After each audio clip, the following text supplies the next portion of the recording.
Okay, what's up everyone? Today I'm going to review Stkildas 2018 season, AFL season. I'm going to briefly outline exactly what went wrong in their season, and I'm going to outline the players they brought in the trades and draft periods, who they delisted. They delisted a few players, so hopefully I can just briefly say something about them all. First of all, I'm going to start off with the season. Oh, the season. Yeah, St Kilda's season was very, very inconsistent with effort. I think a lot of their players, like Billings and Paddy McCartan and all these guys, really didn't take the next step like they were expecting. And yeah, that's why they had such a mediocre season. Yeah, they actually went worse than mediocre. They finished like third, fourth from the bottom. So St Kilda had a real disappointing year. It wasn't all doom and gloom though. They did have a victory against Melbourne, and there were a few games that they drew to GWS. So there were a few games where they pushed the opposition, but yeah, they didn't get enough out of players like Maverick Weller, like Blake Acres, all these guys, all these young kids that they brought in 3 or 4 years ago really didn't take the next step. So that was their season. Unfortunately, I think they only won 5 games, I think it was. So not the year that Alan Richardson and St Kilda were hoping. I think Montagna and Rewalt retiring left a bit of a hole there, but they still should have enough talent. They've still got Steve, and they've still got Armitage. They've still got some good talent there. So anyhow, St Kilda had a disappointing 2018. Alright, now I am going to outline the players they brought in the trade period and the draft period, and who they delisted. And then I'll obviously talk about what I expect out of them in 2019. Okay, so they brought in the trade period. They brought in Dan Hanbury and Dean Kent.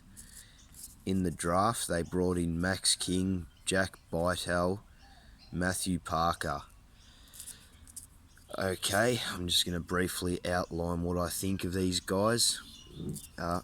Dan Hanbury, obviously, if he can get his body right and have a big pre-season and things, hopefully he can attack next year and have a real consistently solid year for St Kilda, because that's exactly what they lack. They lack midfield class.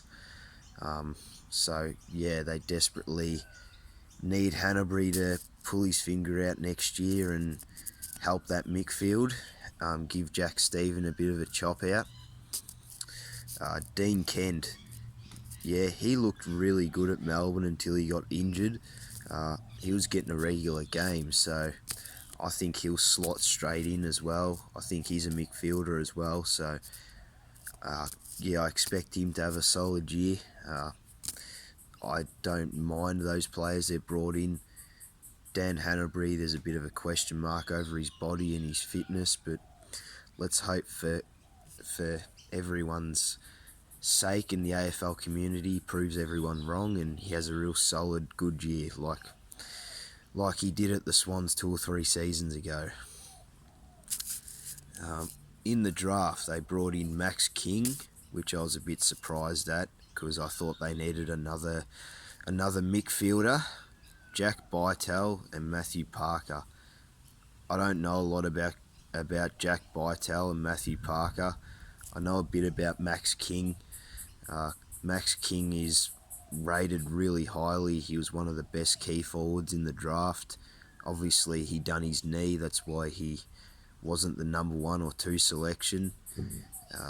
So yeah, rated really highly is Max King. And look, personally, I didn't think they needed another forward, but hopefully Max King can put a bit of pressure on McCartan and Bruce to hold their spots. And yeah, uh, as I said, I was a bit surprised at that, but hopefully I think it was more of a longer term decision than the short term. I would have thought they would have chosen a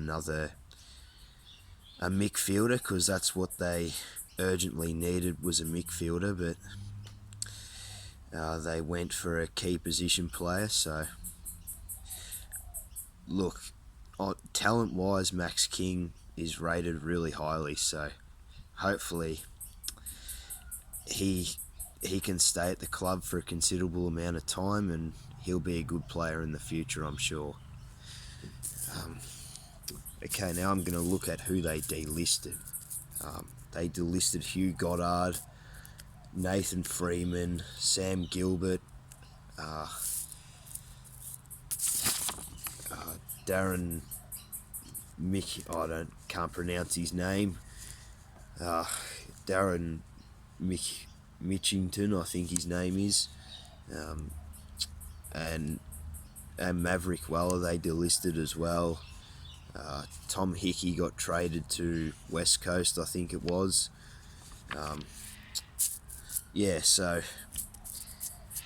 Look, I wasn't too surprised at those delistings.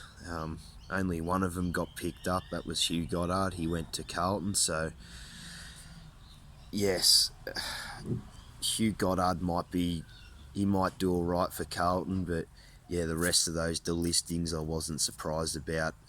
Obviously, Nathan Freeman just couldn't get his body right and didn't really show enough to warrant him earning another contract. Sam Gilbert, I thought they could have given another year, but obviously he's a bit old now, and I wasn't. Maverick Weller, I think he got picked up by Richmond actually, so yeah, look, I was a little bit. Maverick Weller and Goddard, they're just virtually players that might get games at Carlton and Richmond, so they're not really. I wasn't too surprised at those delistings.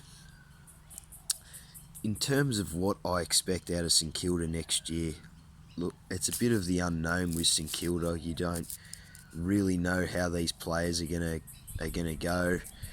Hopefully Billings and McCartan and Bruce, once, because Bruce was out for the whole season with a broken leg. Hopefully these guys can take the next step, because if they do, like Blake Acres, if these names take the next step, they could be pushing for a final spot.